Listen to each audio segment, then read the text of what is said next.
My dear students and all my dear viewers, today again you are welcome to Mr. Sir classes of English, and particularly today I am going to describe one of the most important chapter, very interesting one of real English. This particular chapter is actually chapter number 2, and the name of the chapter is Television as God. So far as the writer of this particular poem is concerned, it is written by Fizan M. Salah. Basically, he is an economist and he had worked in the World Bank. Apart from this, he has written a large number of stories, poems, and so many journals have already been published to this particular writer. So his works in English literature cannot be ignored. He is regarded as the poet of modern generation. That's why the topic is also very relevant for the modern world. The topic for the discussion is Television as God. This poem has been written in the context of America, however it holds good for the entire world. Television as God. Television को poet ने क्या कहा है? God कहा है. क्यों television को God क्यों कहा है? टेलीविज़न को गॉड इसलिए कहा गया है पोएट की नज़र में. एक्चुअली ये एक तरह से व्यंग है कि टेलीविज़न ने इस सोसाइटी में वो जगह ले लिया है जो जगह गॉड का होता है. यानी टेलीविज़न का इम्पोर्टेंस आज के दुनिया में सबसे ज़्यादा हो गया है. ऐसा क्यों? खासतौर पर अमेरिकन लोगों के लिए कहा गया है. It has been said that in America television is a special god. कहा गया है कि अमेरिकन लोगों के लिए टेलीविज़न एक स्पेशल गॉड है. यानी टेलीविज़न का इम्पोर्टेंस इंसान के लिए उतना ही है जितना कि गॉड का होता है. वो इट इज प्रिस्ट एंड प्रिस्टेसेज, साथ में इसके बहुत सारे प्रिस्ट भी हैं. प्रिस्टेज मतलब पुजारी, इसको पूजने वाले मतलब जो इसको देखने वाले, इसके जो फॉलोअर्स हैं. तो बहुत सारे इसके प्रिस्ट एंड प्रिस्टेसेज जो इसको, अगर टेलीविज़न गॉड है तो प्रिस्ट एंड प्रिस्टेसेज यानी जो इसके व्यूअर्स हैं. No one has time for conversation. इस टेलीविज़न की दुनिया में आज किसी के पास वक्त नहीं है कि किसी से बात करे. मतलब टेलीविज़न की दुनिया में लोग अपने परिवार से दूर हो रहे हैं, अपने समाज से दूर हो रहे हैं, और वो काम क्या कर रहे हैं? वो काम कर रहे हैं यानी conversation. No one has time for conversation.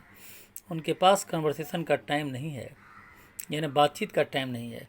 वो एक दूसरे से बात भी नहीं कर सकते और फॉर ईच अदर या आपस में ही बात नहीं कर सकते. टेलीविज़न उनको उस तरह से हावी कर लिया है, इस तरह से अट्रैक्ट कर लिया है, मुग्ध कर लिया है कि वो इस कारण से अपने परिवार और समाज से भी दूर हो रहे हैं. Television works in the remote crania of every high class pleasure. Poet कहता है कि टेलीविज़न काम करता है कहाँ पर? In the remote crania. Crania मतलब that is the part of skull that encloses the brain, is called crania. So हमारे ब्रेन में, हमारे दिमाग में ये क्या करता है? ये काम करता है. And every high class pleasure is provided by the television to crania. यानी हमारे स्कल में, हमारे खोपड़ी में, हमारे दिमाग में ये हाई क्लास प्लेजर भरता है. तो चूँकि दिमाग का जो काम है उसकी एक लिमिटेड एरिया है और वो लिमिटेड एरिया इस प्रोग्राम से फुलफिल हो जाता है. सो फर्स्ट स्टेंजा में पोएट ने ये कहा है कि अमेरिकन लोगों के लिए टेलीविज़न एक गॉड की तरह है. इसके बहुत सारे यानी पूजा करने वाले लोग हैं, मतलब इसके फॉलोअर्स हैं. और टेलीविज़न के कारण लोगों के बीच में अब इतनी दूरियां बढ़ गई है कि आपस में बात करने का वक्त नहीं मिलता. लोग अपने परिवार से, समाज से कटते चले जा रहे हैं. टेलीविज़न हमारे दिमाग में पूरी तरह से घर कर गया है और पूरी दिमाग में ये एक तरह से कैप्चर कर लिया है. सेकेंड स्टेंजा में पोएट क्या कहता है? In the second stanza of the poem the poet has compared the natural art with the artificiality. Poet कहता है in the daisies by my apartment window. मेरे अपार्टमेंट के विंडो के पास क्या है? There are some daisies. Daisies are the flowers. So daisy flowers उगे हुए हैं. They are tall yellow. These flowers are tall and yellow, just like the fingers of the sun. Just like the fingers of the sun. Here the tall yellow daisies have been compared with the fingers of the sun. Simile figure of speech. So उगे हुए हैं, तो इतने सुंदर flower उगे हुए हैं, बड़े येलो कलर के टॉल फिगर्स इसका है. But why are they so sad from neglect.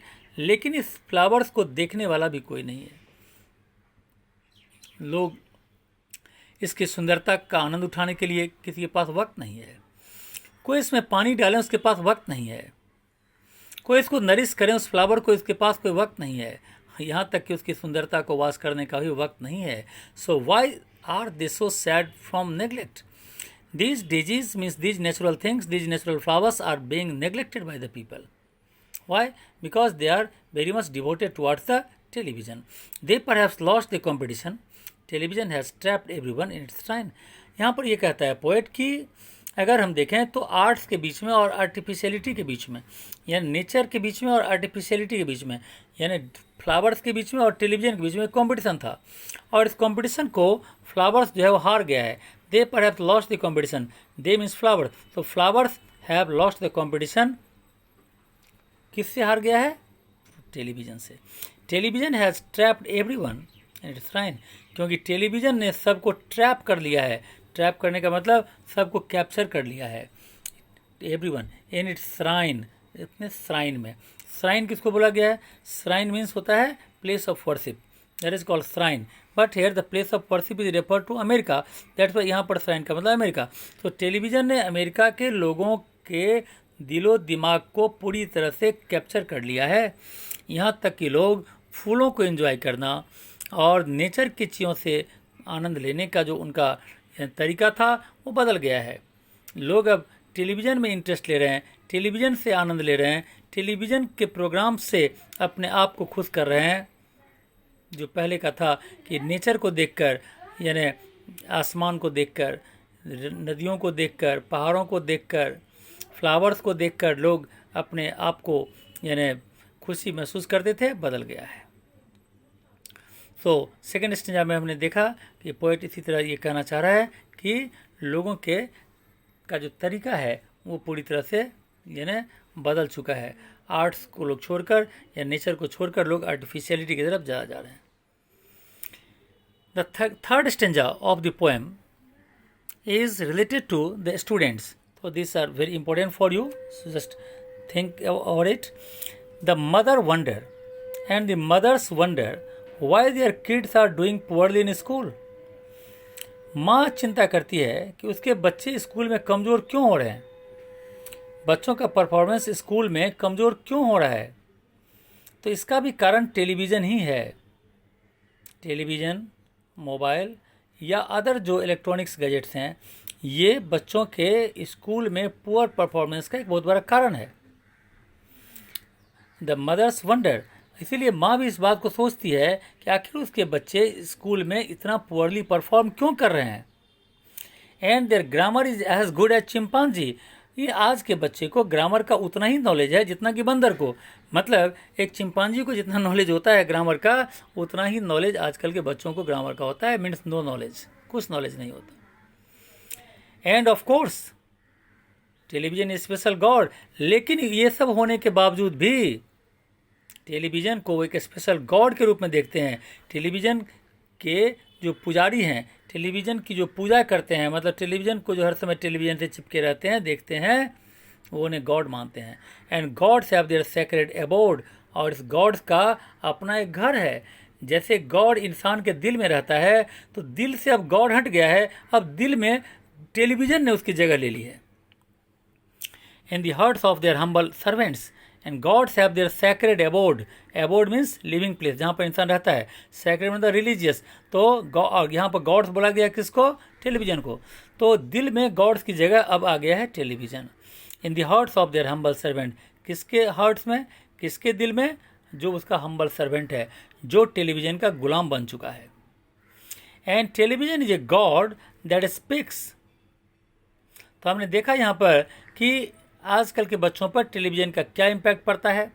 School में उनका परफॉर्मेंस पुअर हो जाता है. इसके अलावा उनका जो ग्रामेटिकल नॉलेज है वो नहीं के बराबर होता है. और ऐसा इसलिए क्योंकि आजकल के बच्चे भी टेलीविज़न के गुलाम बन गए हैं. फिर कहता है poet, and television a god that speaks and smiles and acts. Television एक ऐसा गॉड है जो बोलता भी है, स्माइल भी करता है और एक्शन भी दिखाता है। जिस गॉड को हम लोग जानते थे वो गॉड बोलता नहीं था, स्माइल नहीं करता था और एक्शन नहीं करता था। गॉड सिर्फ एक विश्वास का नाम था। लेकिन आज का जो गॉड टेलीविज़न है वो एक ऐसा गॉड है जो बोलता भी है, स्माइल भी करता है और एक्ट भी करता है। एंड इमोशंस आर फोर्टिफाइड, और ये हमारे इमोशन को फोर्टिफाइड मतलब टू मेक स्ट्रोंगर, ये हमारे इमोशन को और स्ट्रोंगर बना देता है। कैसे स्ट्रोंगर बनाता है?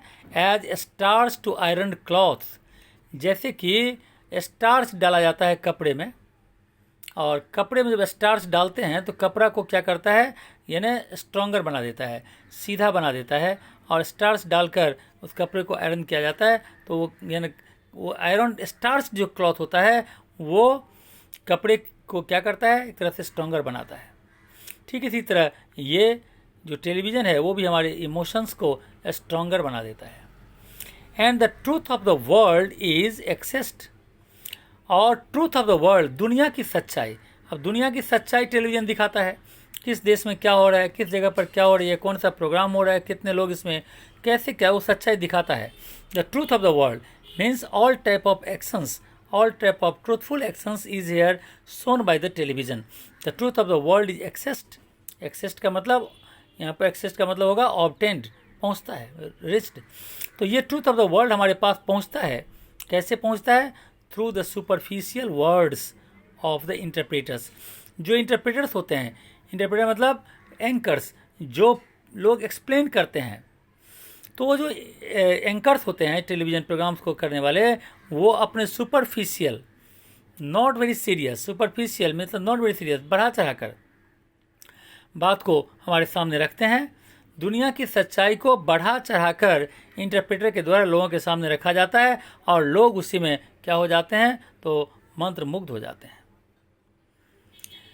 तो इस तरह से पोएम में पोएट ने टेलीविज़न के ऊपर एक व्यंग किया है, या टेलीविज़न देखने वाले के ऊपर व्यंग किया है। तो इसका जो पहला स्टेंजा जो हमने देखा था वो यहाँ पर ये करता है कि टेलीविज़न का जो बैड इम्पैक्ट है वो हमें परिवार और समाज से अलग कर देता है, और क्योंकि वहाँ लिखा हुआ है कि no one has time for conversation. दूसरा पैराग्राफ हमने देखा कि बच्चों पर इसका क्या, दूसरा प्रोग्राम देखा कि नेचर से कैसे अलग कर देता है। परिवार से भी अलग कर दिया, नेचर से भी अलग कर दिया। जो नेचर में लोग एंजॉय करने वाले लोग थे, जो चांद सितारों को देखकर, नदियों को देखकर, फूलों को देखकर एंजॉयमेंट करते थे, अब वो टेलीविज़न के पास बैठकर अपना टाइम वेस्ट करते हैं।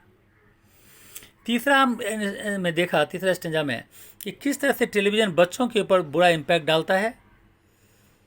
स्कूल में उसका पुअर परफॉर्मेंस, ग्रामेटिकली वीक हो जाना, और हार्ट में, दिल में, यानी पूरी तरह से टेलीविज़न के प्रोग्राम को ही अपने दिल में रख लेना।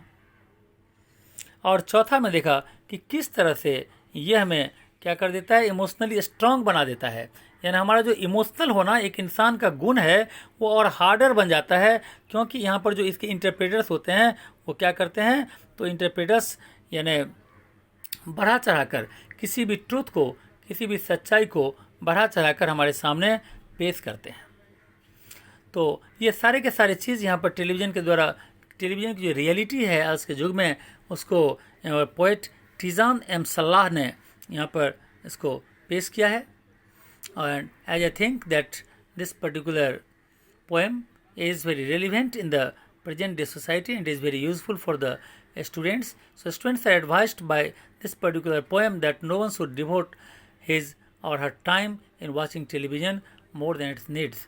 If you are watching for a few minutes, few hours, that is quite good, but if you are completely devoted of this, it is bad and it creates bad impact on the mind of the students.